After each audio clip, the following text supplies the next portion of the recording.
Part of our commitment to putting Southeast Texas first means getting answers to your legal questions. On Wednesdays, we get to ask the judge. And this afternoon, we are joined by Judge Randy Shelton from the 279th District Court, waving there in downtown Beaumont. Judge, it's good to see you.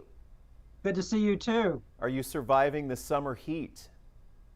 Just barely. Barely. Just run from air conditioner to air conditioner. Boy, don't we all. This first question's kind of related to that. This person said, Yes. I never thought I'd live long enough to see these water conservation mandates in Beaumont. But here we are. As taxpayers, are we required to follow the restrictions, and would violators face civil or criminal penalties? I guess the the big message is water is essential, but maybe not water for landscaping. Yes, I knew someone would ask this question when I was driving in today.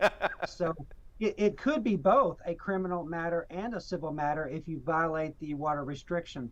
The criminal penalty, if you are found guilty of the violation, can be a fine of $250 to $2,000.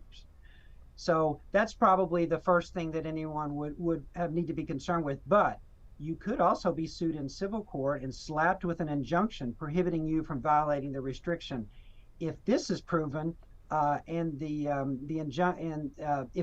it's proven and you violate the injunction after the order is signed, you could be held in contempt of court for each violation and sentenced to jail for up to 6 months and fined $500. That's probably the least likely thing that would happen, but it's still out there.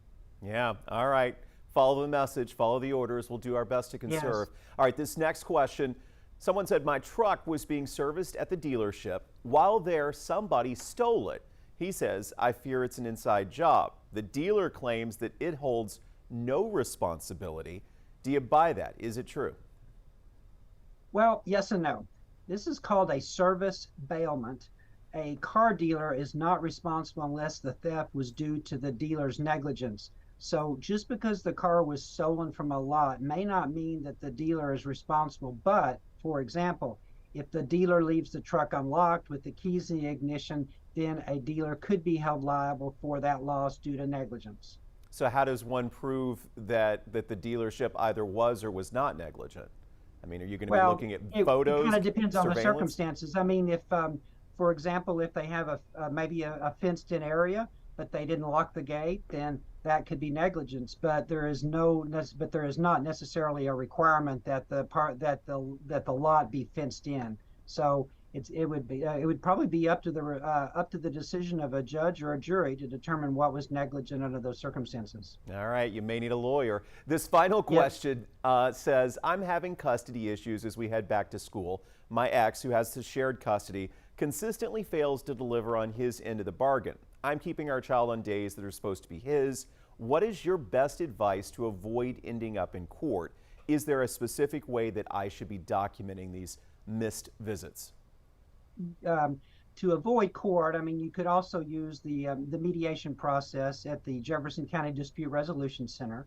Yes, you should document all of the visits that are missed. This is an interesting question because usually the question is about someone who can't get their visitation. Here's a person complaining that their ex isn't using their visitation. But so unless the ex is responsible and agrees to fix the problem without going to court, you're going to have to go to court.